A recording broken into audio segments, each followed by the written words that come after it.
Question number 18, work done in erg यानी CGS unit में पूछ रहा है for a reversible expansion of 1 mole of ideal gas from volume of 10 litre to 20 litre 25 degree Celsius is. तो देखिए इसमें क्या करना है, आइडियल गैस का बात हो रहा है, आइडियल गैस है, रिवर्सिबल है और ये एट है यानी आइसोथर्मल प्रोसेस। तो ये फार्मूला लगेगा ये वाला कौन सा है, work done equal to -2.303 NRT log VT upon V1। तो -2.303 N का वैल्यू 1 दे रखा है, आर का वैल्यू हो जाएगा, हमें अर्ज में निकालना है ना तो पहले जूल में निकाल के तब करेंगे। तो आर का वैल्यू हो जाएगा 8.314, NRT का वैल्यू दे रखा है हमें 298 है, NRT log V2 अपन V1। तो log V2 अपन V1 यानी log 2। तो log 2 है, T है, R है, 1 का 1 2.33 और यहाँ पर जूल से इसमें कन्वर्ट करने के लिए अर्ज में इसे मल्टीप्लाई किया। तो ऑप्शन नंबर 1 हो गया। बढ़ते हैं नेक्स्ट क्वेश्चन की तरफ। नेक्स्ट क्वेश्चन क्या है, calculate the maximum work done in expanding 16 gram oxygen. 16 gram oxygen की बात कर रहे हैं यानी कितना हो गया 0.5 मोल। 0.5 मोल ऑक्सीजन की बात कर रहे हैं, टेम्परेचर दे रखा है इतना, आइसोथर्मली है और यहाँ पर देखिए आपको पाएंगे वॉल्यूम, मतलब V1 है 5 litre decimetre cube in litre और V2 कितना है 25 डेसीमीटर क्यू। तो इसमें वही फॉर्मूला जाएगा, आइसोथर्मल है, गैस है तो आइडियल की तरह रिवर्सिबल प्रोसेस हो सकता है। तो इसमें भी लग जाएगा रिवर्सिबल आइसोथर्मल का formula work done equal to -2.303 n के जगह पर हो जाएगा कितना 0.5, एन की जगह पर कितना हो गया 0.5 हो गया ये एन। आर कितना हो गया, आर अगर जूल में लेना है तो आर हो जाएगा 8.314। तो कितना हो जाएगा -2.303 इंटू 0.5 एन हो गया, आर को हो गया 8.314 और टी कितना हो गया, टी हो गया 300 केल्विन NRT और लॉग V2 अपन V1 यानी लॉग V2 लॉग 25 अपन 5 यानी लॉग 5। तो लॉग 5 की वैल्यू हो जाएगा 0.7 और इन सबको अगर मल्टीप्लाई करेंगे तो अप्रोक्स आ जाएगा 2000 के आसपास आएगा। तो 2000 करने का मतलब क्या हुआ है, तो देखिए यहाँ पर कोई 2000 वैल्यू नहीं है, ठीक है। तो इस ऑप्शन में ग्लिच है, एक्चुअल में ये 3 नहीं है 10⁻³ है, 10⁻³ है, 10⁻3। तो हमारा जूल में आंसर आ रहा है 2000 के आसपास, ये वाला ऑप्शन है। तो ऑप्शन 2 हो जाएगा करेक्ट। अब बढ़ते हैं नेक्स्ट क्वेश्चन की तरफ जो कि हमारा question number 20। If a gas absorbs कितना 100 joule of heat and expand by 500 centimetre cube. क्या कर रहा है, गैस एब्जॉर्ब कर रहा है तो क्यू क्या हो जाएगा +100 जूल हो जाएगा, ऑब्जर्व कर रहा है हीट को एंड एक्सपेंड, और एक्सपेंड कितना कर रहा है, if a gas absorb 100 joule of heat and expand by 500 centimetre cube. 500 centimetre cube. तो देखिए 1 सेंटीमीटर क्यूब में कितना होता है 1 ml होता है, ठीक है। तो यानी डेल्टा V कितना हो गया, चेंज एक्सपेंड किया इतना से एक्सपेंड हुआ है तो चेंज इन वॉल्यूम कितना हो गया 500 ml, ठीक है। Against a constant pressure constant दे रखा है जो कि 2 × 10⁵ न्यूटन पर metre square. The change in internal energy, अब इंटरनल एनर्जी की बात कर रहा है, ठीक है। तो कांस्टेंट प्रेशर है, अब वॉल्यूम बदल रहा है तो हीट तो हो गया। अब यहाँ से वर्क निकालेंगे, वर्क कितना होता है, वर्क होता है -P एक्सटर्नल डेल्टा V। तो -P तो दे रखा है, P है इतना, P एक्सटर्नल डेल्टा V इतना है। गैस एक्सपेंड कर रहा है, इस पर ध्यान देना, अगर एक्सपेंड कर रहा है तो वर्क डन हो जाएगा हमारा नेगेटिव, और हमारे पास हीट कितना था, हीट एब्जॉर्व कर रहा है तो हीट था हमारा पॉजिटिव। तो देखो तो delta E is equal to क्या हो जाएगा Q + W। तो Q हो गया हमारा 100 जूल और माइनस हो जाएगा W। अब हम यहाँ पर वर्क डन निकालना पड़ेगा, वर्क डन कितना है। तो वर्क डन देखिए गैस क्या कर रहा है, गैस एक्सपांड कर रहा है तो वर्क डन तो नेगेटिव होगा। अब देखिए इसमें एक लेकिन हमारे पास थोड़ा सा लोचा है, इसमें क्या है कि 2 ये जो 2 × 10⁵ है, approx 1 ATM is equal to या 1 bar is equal to 10⁵ newton metre square होता है 1 ATM। तो ये इतना है, मतलब कि 2 ATM अगर इसको स्टैंडर्ड यूनिट में लाएँ तो ये कितना हो गया 2 ATM प्रेशर दे रखा है और ये हमें 500 ml यानी हाफ, तो यानी 0.5 लीटर डेल्टा V दे रखा है। यहाँ से वर्क डन कितना हो जाएगा, वर्क डन हो जाएगा हमारा -2 ATM इंटू 0.5 यानी कितना हो गया हमारे पास, वर्क डन हो गया 1 जूल का। वर्क डन कितना हो गया, वर्क डन हो गया अप्रोक्स 1 जूल। तो हमारा डेल्टा ही कितना हो गया, डेल्टा ही हो गया Q और -W, Q - W। तो यानी कितना अप्रोक्स 100 - 1 99 यानी अप्रोक्स वहीं 100 के आसपास। तो +100 था ना, तो +100 के आसपास ही रहेगा। तो हमारा ऑप्शन नंबर 3 हो जाएगा, ऑप्शन नंबर 3 हो जाएगा इसका और 19 का क्या था, 19 का ऑप्शन नंबर 2 था। चलो नोट डाउन करते हैं। अब हम लोग आते हैं, अब हम लोग बढ़ेंगे नेक्स्ट क्वेश्चन की तरफ, जो है question number 21। If the work done by your system is, अगर सिस्टम वर्क डन कर रहा है, तो सिस्टम वर्क डन कर रहा है मतलब सिस्टम पर वर्क नहीं हो रहा है, सिस्टम द्वारा वर्क डन किया गया है, तो ये वर्क कितना जगह नेगेटिव हो जाएगा। Work done by A system, तो वर्क ऑफ एक्सपेंशन हो गया, तो कितना जगह वर्क डन हो जाएगा -300 joule. When 100 calorie heat is supply to it, अब सिस्टम को 100 कैलोरी हीट मिल रहा है, तो क्यू कितना होगा, क्यू हो गया 100 कैलोरी, ठीक है। दी internal energy, internal energy Q plus W हो जाएगा। ये कैलोरी में, कैलोरी के जूल में कर दो तो 4.2 से मल्टीप्लाई कर देंगे, यानी कितना हो जाएगा 420 जूल हो जाएगा। तो डेल्टा ई कितना हो जाएगा, Q plus W, 420 plus W यानी माइनस हो जाएगा 300, 120 आ जाएगा। ऑप्शन नंबर 4, ऑप्शन नंबर 21 का 4 हो गया। ओके और सेट। अब इसमें आगे बढ़ते हैं, क्या है, when the gas is compressed adiabatically and reversibly. अब क्या कह रहा है नेक्स्ट क्वेश्चन में कि when a gas is compressed, gas को क्या किया गया, कंप्रेस्ड किया गया, गैस कंप्रेस्ड यानी वर्क डन यहाँ पर नेगेटिव होगा। Gas is compressed adiabatically and reversibly, find the temperature, the final temperature ना, फाइनल टेम्परेचर पूछ रहा है, तो एडियाबेटिकली है मतलब क्यू इसका 0 है, हीट इसका 0 है। When a gas is compressed adiabatically, तो क्यू 0 तो यार delta E is equal to work done, यानी डेल्टा ई क्या है, वर्क डन के बराबर है। और ये क्या कर रहा है कि वर्क डन कंप्रेशन के केस में नहीं, अरे उल्टा बोल दिया, देखो एक्सपांसन के केस में वर्क होता है नेगेटिव, एक्सपांसन में वर्क होता है नेगेटिव, और कंप्रेशन में होता है वर्क क्या होता है, पॉजिटिव। तो वर्क पॉजिटिव है, इसका मतलब क्या हुआ, वर्क पॉजिटिव का मतलब क्या हुआ, तो अगर हम वर्क का फॉर्मूला देखें तो क्या होता है, -P एक्सटर्नल डेल्टा V, तो इसको पॉजिटिव करने के लिए इसको नेगेटिव आना पड़ा होगा, डेल्टा V को नेगेटिव आना पड़ेगा, मतलब कि फाइनल टेम्परेचर इनिशियल से कम हुआ होगा, तो फाइनल टेम्परेचर क्या हो जाएगा, lower than that of the initial temperature. Option number 2 is correct. अब बढ़ते हैं नेक्स्ट क्वेश्चन की तरफ, जो कि है 23। इसमें क्या दे रखा है, a gas is allowed to expand, देखो यहाँ पर एक्सपेंशन का बात कर रहा है। अब गैस यहाँ पर क्या कर रहा है, एक्सपेंड कर रहा है।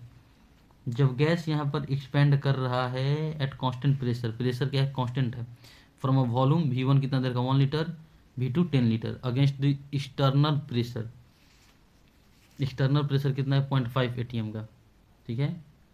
ओके एक्सपांसन का केस है, वॉल्यूम बढ़ रहा है, एक्सटर्नल प्रेशर दे रखा है, ये पर गैस इतना heat from the surrounding, what are the values of Q, W and E।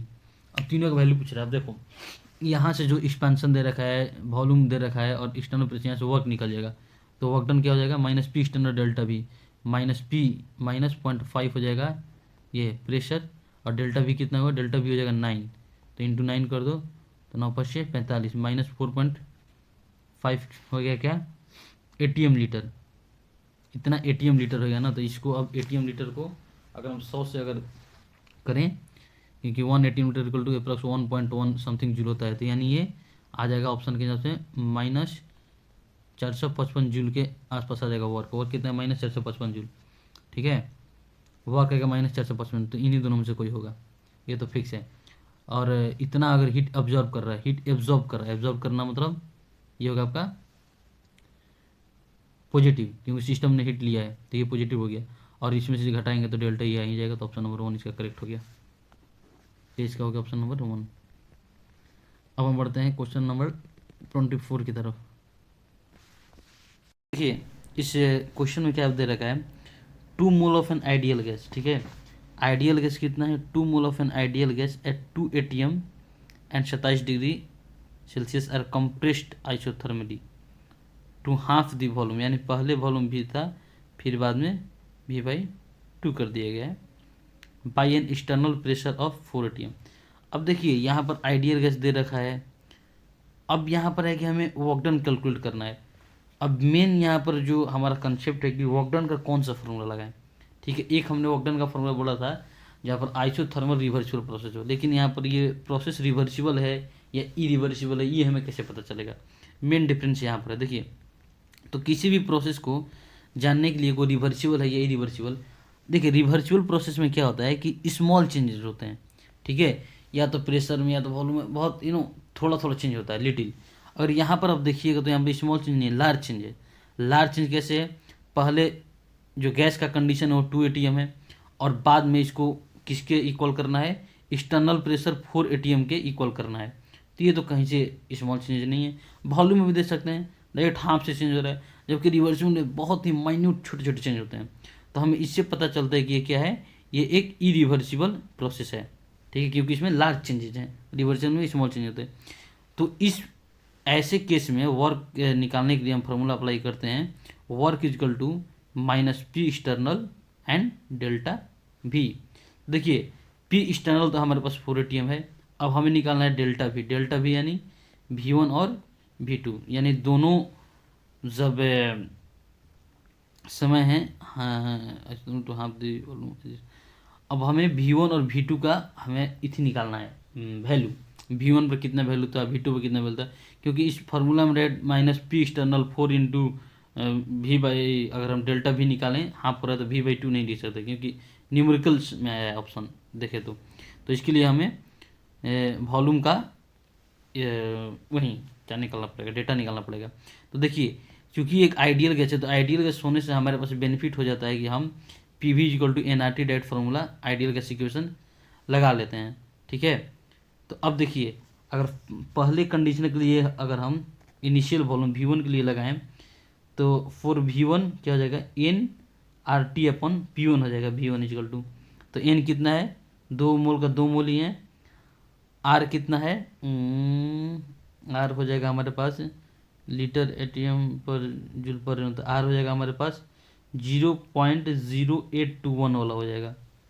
0.0821 होता है, 0.821 होता है, क्या होता है इसका फॉर्मूला, 0.0821 होता है या हाँ 0.0821, यानी 1/12 भी इसे बोल सकते हैं, जिसकी जगह 1/12 रख सकते हैं। और T कितना है, T हमारे पास 300, और इनिशियल प्रेशर कितना है 2 ATM, 2 से 2 गया 1/12। तो 300 को आप भागा दे दो 12 से, 300 के 12 24, 12 24, 6 12 25 60, 12 25 60, तो इनिशियल हो गया हमारा 25 लीटर आ रहा है, ठीक है। और बाद में हमारे पास कितना हो जाएगा, बाद में अब देखेंगे वॉल्यूम V/2 हो जाएगा, तो वॉल्यूम आधा हो जाएगा, तो मतलब हमारे पास चेंज इन वॉल्यूम कितना हो जाएगा, 12.5 लीटर। 12.5 लीटर हो जाएगा, तो यहाँ पर वर्क डन लगाएंगे माइनस पी एक्सटर्नल, तो -4 इंटू 12.5, तो कितना हो जाएगा, पंचों के बीच के जीरो, हाथ में 2, 4 दूनी 8, 2 10 के जीरो, हाथ में 1 है, 1 4 1 5, 4 1 5, 50 लीटर ATM के आसपास आ रहा है। ये माइनस रहेगा, -50 लीटर ATM, यानी -50 लीटर ATM को अगर 1 जूल में कितना होता है, 1 लीटर ATM में 100 जूल के आसपास, तो यानी 50 इंटू 100 यानी 5000, तो 5000 के आसपास ये है, माइनस का 5000 आएगा, तो ऑप्शन नंबर 2 हो जाएगा इसका, ठीक है। ऑप्शन नंबर 24 का 2 आ जाएगा। अब बढ़ते हैं नेक्स्ट क्वेश्चन की तरफ। क्वेश्चन नंबर 25 क्या है, calculate the work done when 1 mole of an water. अब देखिए वाटर का मोल कितना देखा है, 1 mole, when 1 mole of water at 373 kelvin vaporise against an atmospheric pressure of 1 ATM। अब देखिए वर्क डन पूछ रहा है वाटर का, तो वाटर तो कहीं से आइडियल गैस तो है नहीं, 373 केल्विन यानी 100 डिग्री से 373 केल्विन पर vaporise against atmospheric pressure. P external कितना दे रखा है, 1 ATM दे रखा है, यानी बॉइलिंग पॉइंट का ही बात कर रहा है। एज्यूम, अच्छा इसके आइडियल गैस बिहेवियर समझें तो क्या होगा ना, हो calculate work done in 1 mole of, okay work done of 1 mole of water, तो 1 मोल ऑफ वाटर कैसे वेपोराइज होगा यार, एक सेकेंड। देखिए इसमें एक्चुअल में क्या है, इस क्वेश्चन में हमारे मोल दे रखा है, टेम्परेचर दे रखा है। अब देखिए इस क्वेश्चन में क्या कर रहा है कि ये वाटर है ना, वाटर, ये वेपोराइज हो रहा है, यानी वाटर पहले लिक्विड था, H2O लिक्विड से ये H2O गैस बन गया है। ठीक है, तो अगर हम ये देखिए यहाँ केमिकल रिएक्शन हो गया, तो वर्क डन इन केमिकल रिएक्शन के लिए याद हो कि हम कौन सा फॉर्मूला लाते हैं, delta NgRT, work done equal to minus delta NgRT, ये वाला फॉर्मूला लगाते हैं। तो Ng क्या होता है, gaseous mole of gaseous product upon gaseous reactant, ये तो लीटर है, तो ये गैस है, तो यहाँ पर 1, डेल्टा Ng कितना हो जाएगा, डेल्टा Ng 1 हो गया हमारा। अब यहाँ पर हम ये यहाँ से ही पता चल रहा है कि ये फिर बॉइलिंग का बात कर रहा है, यहाँ वेपराइजिंग तो लिखे हैं, ये 1 एटमोसफेयर पे क्या होता है, बॉइलिंग पॉइंट आता है, जिस पर कि वेपराइज करना है। तो यहाँ पर देखिए 100 डिग्री सेल्सियस दे रखा है, तो सभी कंडीशन बता रहे हैं कि ये वाटर वेपराइज हो रहा है, यानी लिक्विड से गैस में बदल रहे हैं। तो अब देखिए अगर अब यहाँ पर इस फार्मूला में रखे वर्क डन इक्वल टू, तो डेल्टा Ng कितना हो गया, -1 का 1, आर कितना हो गया, आर को अगर हम जूल में चल रहे हैं तो जूल के लिए आर का वैल्यू कितना होता है, 8.314 वाला, 8.314 वाला, ओके। एंड टेम्परेचर कितना है, टेम्परेचर है 373, तो आप 373 को 8.3 से मल्टीप्लाई कर दीजिएगा, तो इसका आंसर माइनस में आएगा, या तो ये ऑप्शन 1 होगा या तो ये होगा। अब तो वैसे भी आपको पता चल रहा है कि 8.3 को अगर 373 से माइनस करें तो ये अप्रॉक्स 3000 के आसपास आएगा माइनस में, तो माइनस में तो ऑप्शन 1 और 3000 के आसपास, ये तो ऑप्शन नंबर 1, 25 का ऑप्शन नंबर 1 हो जाएगा। ओके, नेक्स्ट क्वेश्चन देखते हैं। A gas expand from a volume of 1 metre cube to volume of 2 metre cube against an external pressure of, देखिए इसका वॉल्यूम, गैस एक्सपांड कर रहा है, वॉल्यूम कितना दे रखा है, 1 metre cube to 2 metre cube. अब देखिए 1 मीटर क्यूब में कितना लीटर होता है, 1 मीटर क्यूब में आई थिंक 1000 लीटर होता है ना, 1 metre cube into litre, I think it's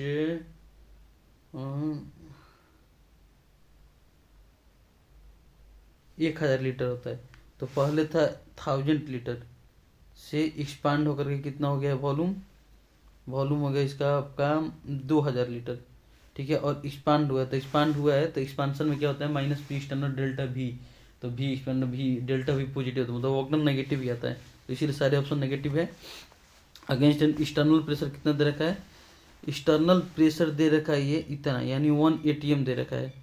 ठीक है, तो 1 ATM दे रखा है एक्सटर्नल प्रेशर, तो अगर वर्क डन हम निकालने जाए तो माइनस पी एक्सटर्नल 1 हो गया, डेल्टा भी कितना हो गया 1000, यानी 10⁻3, लेकिन ये लीटर ATM में आएगा, तो 1 litre ATM equal to approx 100 joule, तो जूल अगर 100 करेंगे तो कितना हो जाएगा, सोचो अगर जूल करे तो वर्क डन इक्वल टू यहाँ का 100, यहाँ का 10⁵ जूल, 10⁵ जूल, यहाँ पर किलो जूल दे रखा है, नहीं होगा, 10⁵ जूल नहीं है, तो अगर इसमें से 10⁻3 निकाल दे तो 10 का स्क्वायर और किलो जूल हो जाएगा, तो ऑप्शन नंबर 2 इज करेक्ट। ठीक है, अब आते हैं question number 20, same, calculate the amount of work done,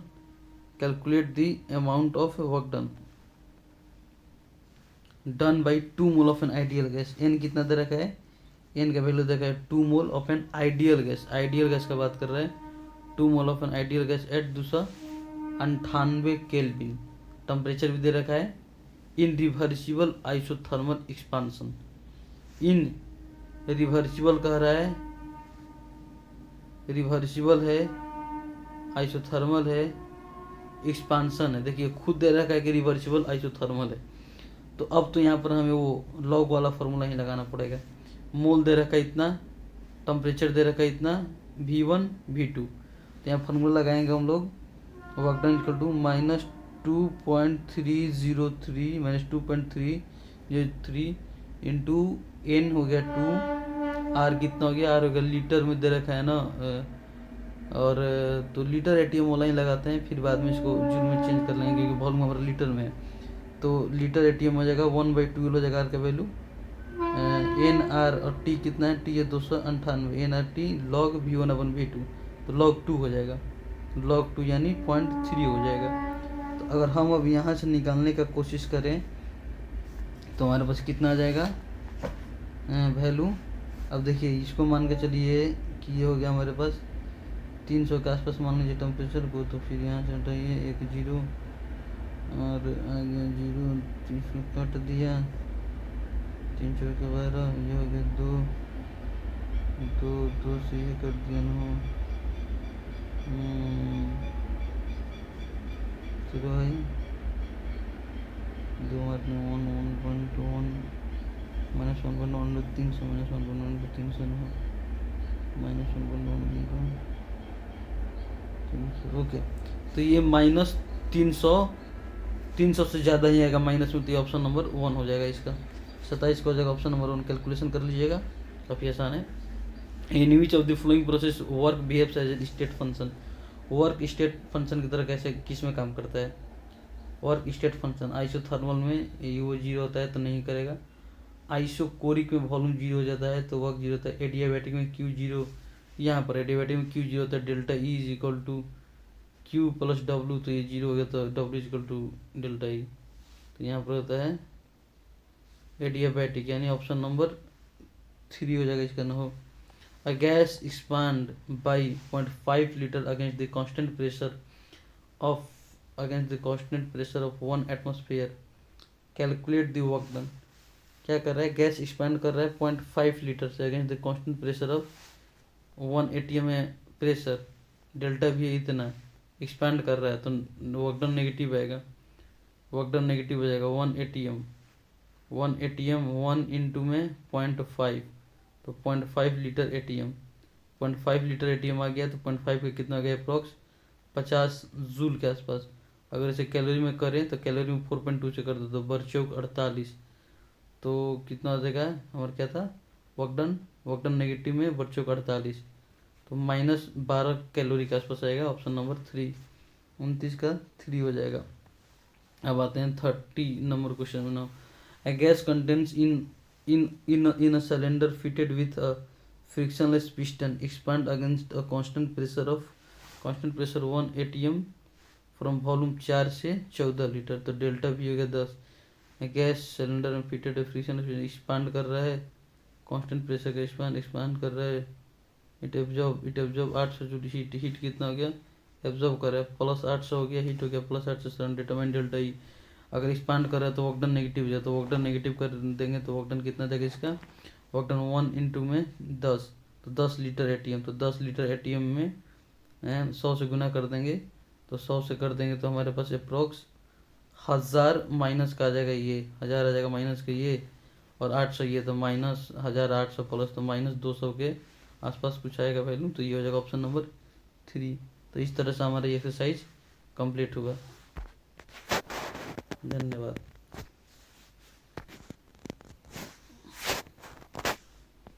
शायद एक्सरसाइज कंप्लीट, हाँ। अब आगे से एंथैल्पी वाले